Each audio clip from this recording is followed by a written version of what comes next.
حبیب اجمی کا نام سنا ہوگا آپ نے، بغداد کے رہنے والے مشہور مالدار شخص، پیسہ بہت تھا لیکن معاملہ یہ تھا کہ سود پر پیسہ، سود کا کاروبار، لوگوں کو سود دینا، لوگوں سے سود لینا، یہ کاروبار چلتا تھا۔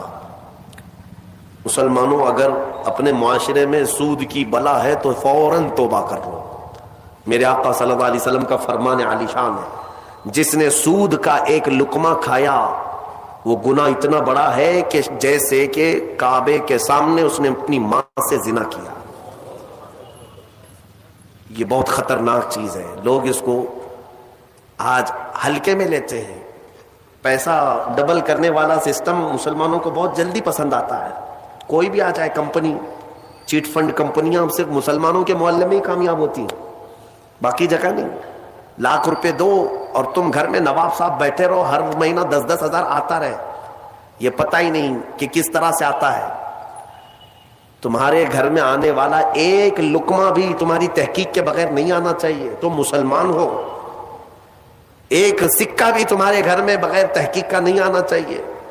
اگر مشکوک، یعنی جس میں شک ہے، حرام کی بات نہیں کر رہا ہوں، حرام تو بڑی بات ہے، جس مال میں شک ہے اس مشکوک مال کا بھی ایک لقمہ کھا لیا تو اولاد بگڑ جاتی ہے۔ بزرگوں نے فرمایا اولاد بدتمیز پیدا ہوگی، بد اخلاق ہو جائے گی، کردار سے عاری ہو جائے گی، اس کا خیال رکھو۔ تو میں عرض یہ کر رہا تھا کہ حبیب اعجمی سود کا کاروبار کرتے رہے۔ ایک دن ایسا ہوا کہ اپنی بیوی سے گوشت لا کر دیا اور کہا کہ پکاؤ۔ بیوی نے کہا لکڑیاں نہیں ہیں، کہا کہ میں فلاں کے اوپر میرا سود آتا ہے، سود میں وہ لکڑیاں لے آؤں گا، سود میں لکڑیاں بھی، گھر کا آٹا بھی سود میں لا کر کے دیے۔ بیوی نیک تھی، سمجھاتی رہی۔ اس دن دعا کرتی ہے مولا میرے شوہر، میرے سرتاج، میرے رفیق حیات کو ہدایت دے دے۔ جب چولہے پر یہ ہانڈی رکھی گئی، کھانا پک گیا، یعنی سالن پکا تو اس نے اتارا، حبیب اجمی دسترخوان پر تھا، ہانڈی کھولی گئی تو اس میں پکتا ہوا خون تھا، خون کے علاوہ کچھ نہیں۔ حبیب اعجمی نے پوچھا یہ کیا ہے؟ بیوی نے کہا جب لوگوں کا مال سود میں لا کر کے دو گے تو اللہ تعالیٰ تمہیں دنیا میں ہی خون کھلا رہا ہے، آخرت میں کیا عذاب ہوگا۔ بات اثر کر گئی، بات اثر کر گئی دل پر، اور ڈر بھی گئے کہ اپنی آنکھوں سے دیکھا کہ پکتا ہوا گوشت خون بن چکا ہے۔ فوراً پورے جسم میں کپ کپی طاری ہو گئی، توبہ کیا، کھڑے ہو گئے۔ گھر سے باہر نکلے تو راستے سے جا رہے تھے، بچے جو کھیل رہے تھے، ایک بچے نے پکار کر کہا اے بچے ہٹو، یہ سود خور آ رہا ہے، اس کی چھاؤں کہیں ہم پر پڑ گئی تو ہم برے ہو جائیں گے۔ بچوں میں بھی یہ بات آ گئی تھی۔ حبیب اجمی کو آج دل پر بات لگی، میرا رب کسی کے لیے ہدایت دیتا ہے تو کچھ ذریعہ بنا دیتا ہے۔ حبیب اجمی اب رونے لگ گئے کہ میں اس قدر خستہ ہوں، اس قدر بدنام ہوں کہ بچے میری چھاؤں سے بھاگ رہے ہیں۔ اب سوچا کہ اب میں سود نہیں لوں گا اور نہ ہی اس کاروبار میں، سب کو چھوڑ دیا۔ لیکن اب مسئلہ یہ تھا کہ بچپن شروع سے کوئی کام کرنے کی عادت نہیں تھی، پیسہ دینا ہے، مارکیٹ میں گھما کر کے بڑا کر کے لانا ہے، کام کرنے کی عادت نہیں تھی، فن نہیں تھا، ہنر معلوم نہیں تھا، اب کمائیں تو کیسے کمائیں۔ سوچا کہ اب اس چیز کو چھوڑ دیا ہوں، تو بیوی سے آ کر کے کہا میری رفیق حیات میں نے توبہ کر لیا ہے، میں نے توبہ کر لیا، آج کے بعد سے یہ سود کی طرف میں ہاتھ بھی نہیں بڑھاؤں گا۔ بیوی سجدہ شکر ادا کرتی اور کہتی ہے میرے رفیق، اے میرے زندگی کے ساتھی، اب فکر مت کرنا، میں تم سے کسی چیز کا مطالبہ نہیں کروں گی، آدھی روٹی بھی لاؤ میں صبر کروں گی، آدھی روٹی بھی آئی تو میں صبر کروں گی، اس لیے کہ آپ حلال رزق کی طرف جا رہے ہیں۔ کاش ہماری عورتیں ایسی ہوں جو اپنے شوہر کو سیدھے راستے پر لانے کا سبب بن سکے، ورنہ بہت ساری عورتوں کے مطالبات کی وجہ سے مرد حرام کاریوں میں پڑ گئے۔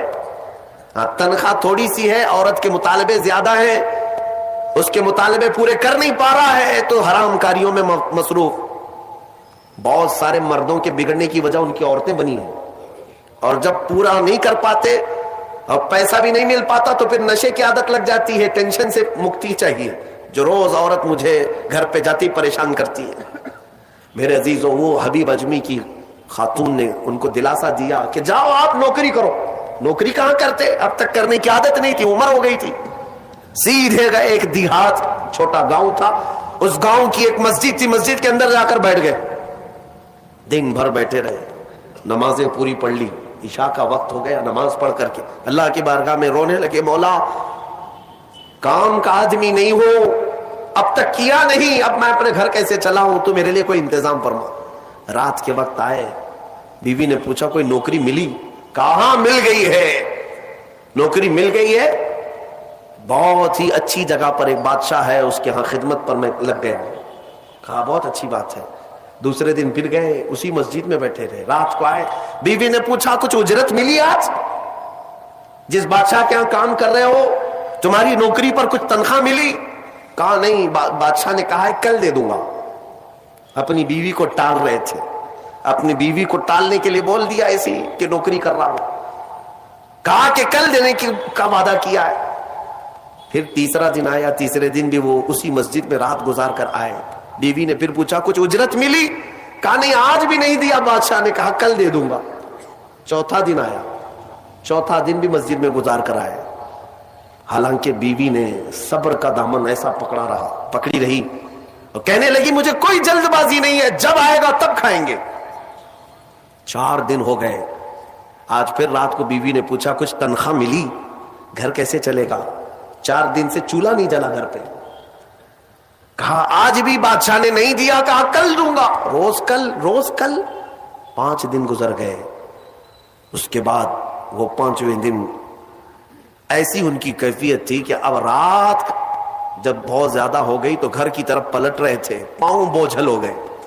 پھر بیوی پوچھے گی آج تنخواہ ملی؟ روز جھوٹ بول رہا ہوں, روز جھوٹ بول رہا ہوں, مجھے کون تنخواہ دے گا؟ آج کیا بولوں اپنی بیوی کو, اپنی شریک حیات کو. جب وہ واپس پلٹے تو آج رات کو اپنے گھر کے باہر ہی دیکھتے گھر میں خوب اجالا ہے, گھر میں روشنی ہے. گھر کی طرف آگے بڑھتے بڑھتے آئے, میری بیوی سوئی نہیں, انتظار میں ہوگی, پوچھے گی کیا اجرت ملی, تنخواہ ملی. لیکن جیسے ہی گھر کے اندر گئے, بڑا سا دسترخوان بچھا ہے, ہر قسم کے کھانے لگے ہوئے, کھانے لگے ہوئے ہیں. حیرت میں آ گئے, 5 دن کے کمانے کا کوئی ذریعہ نہیں. میری بیوی کے پاس بھی اتنا مال نہیں, یہ کہاں سے آیا دسترخوان؟ بیوی کو جلال میں پوچھنے لگے یہ دسترخوان کہاں سے آیا, یہ کھانا کیسے آیا؟ بیوی کہتی ہے کیا مذاق کرتے ہیں آپ, کیا مذاق کرتے ہیں آپ؟ آپ جس بادشاہ کے ہاں کام کرتے ہیں وہاں کا ایک سپاہی آیا تھا, وہی دسترخوان لے کر آیا اور سارا کھانا اسی نے دیا ہے, اور یہ مجھے کہہ کر گیا ہے اے خاتون تیرا شوہر رات میں آئے تو اسے کہہ دینا یہ تو 5 دن کی اجرت ہے, اور محنت کرے گا اور اجرت دی جائے گی. حبیب اعجمی غش کھا کر گر پڑے. بیوی نے اٹھایا, پوچھا کیا بات ہے, کیوں غش کھا کر گر پڑے؟ ہوش آنے کے بعد کہتے میری رفیق حیات آج سچ بتاتا ہوں, میں نے کوئی نوکری نہیں کی, میں نکما آدمی, کوئی نوکری نہیں کی. مسجد میں جاتا تھا, خالی بیٹھا رہتا تھا. آج ڈر کر کے آ رہا تھا کہ تجھے جواب کیا دوں گا. وہ رحمان اس قدر غیرت مند ہے اپنے بندوں پر, اتنا رحیم ہے کہ تیرے سامنے شرمندہ ہونے سے بچانے کے لیے وہ جس کو بھیجا مولا وہ کسی بادشاہ کا سپاہی نہیں, وہ اسی رحمان کا کوئی فرشتہ آیا تھا جس نے کھانا دیا ہے. عزیزان گرامی, کہنے کے لیے بہت ساری باتیں ہیں, لیکن میں اتنی بات عرض کرنا چاہتا ہوں. زندگی گناہوں میں گزری, ایک بار توبہ کر کے حبیب اعجمی کے آ گئے اور مولا کریم نے اپنے سارے دسترخوان ان کے لیے کشادہ کر دیے. اس کے بعد جانتے ہیں حبیب اعجمی اسی دسترخوان سے اٹھ کر کے جو چلے گئے, ایسی عبادات, ایسے مجاہدات کیے, اللہ اکبر, اس مقام عظما پر فائز ہو گئے تھے کہ جس مقام کی غوث اعظم عبد القادر جیلانی بھی تعظیم کیا کرتے تھے رضی اللہ تعالیٰ. میرے عزیز و حبیب اعجمی اللہ کی بارگاہ میں وہ مقبول تھے کہ حضرت فضیل بن عیاض ایک دن ان کے پیچھے مغرب کی نماز پڑھنے کے لیے آئے. حضرت حبیب اعجمی کی زبان میں تھوڑی لکنت تھی, تو قرات میں ان کی لکنت سمجھ میں آ رہی تھی, تو فضیل بن عیاض پیچھے سے نماز توڑ کے چلے گئے, اس کے پیچھے میں کیسے نماز پڑھوں. فضیل بن عیاض بہت پائے کے ولی ہیں, کہتے ہیں میں گیا تو 3 دن تک میری عبادت کا ذوق ختم ہو, لطف ہی ختم ہو گیا. میں بارگاہ مولا میں رونے لگا کہ مولا مجھ سے کیا خطا ہوئی. رات کے وقت مجھے غیب سے ندائی کہ فضیل تو نے میرے محبوب حبیب کی صرف زبان دیکھا, اس کے دل کی پاکی کو نہیں دیکھا. وہ اللہ کی بارگاہ کا مقبول ہے. جب چھوڑ دیتا ہے پچھلی چیزیں, وہ رحمان اتنا محبوب بناتا ہے, اتنا محبوب. میں نے ابھی ایک چیز پڑھی تھی, بغداد میں ایک شخص تھا, بڑے پیسے والا تھا, بہت پیسے والا تھا, اور ہر گناہ عادت تھی اس کی. پیسے والوں کی اکثر یہ چونچلے ہوتے ہیں کہ وہ سوچتے ہیں کہ عیاشی میں کہاں میں پیسے لگاؤں.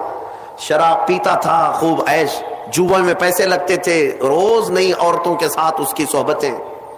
یہ اس کا مزاج تھا تو مسلمان, پیسہ زیادہ ہونے کی وجہ سے ایک غلط سنگت میں غلط عادتوں کا مالک. اس شخص کی عادت یہ تھی کہ روز ایک نیا گناہ کرتا تھا اور ڈائری بنایا ہوا تھا, اس میں سب لکھ بھی دیا کرتا تھا.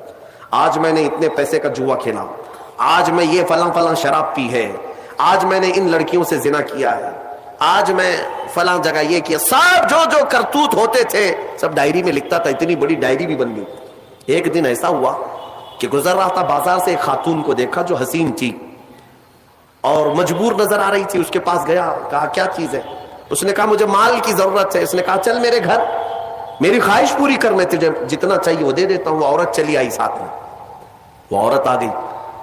جب یہ نوجوان جو بغداد کا بڑا پیسے والا مالدار رات کے وقت اپنے بستر پر آیا اور اس خاتون کو کہا کہ آجا ہم دونوں تنہا ہیں, وہ عورت رات کے وقت سو تو گئی لیکن اس کا پورا جسم پیلا پڑ گیا, اس کا چہرہ پیلا اور ہاتھ پیر کانپنے لگ گئے. یہ نوجوان اٹھ کر کھڑا ہوا, کہا کہ ڈر رہی ہے تو کسی بات سے, تیرے جسم کی یہ زردی کس بات کی؟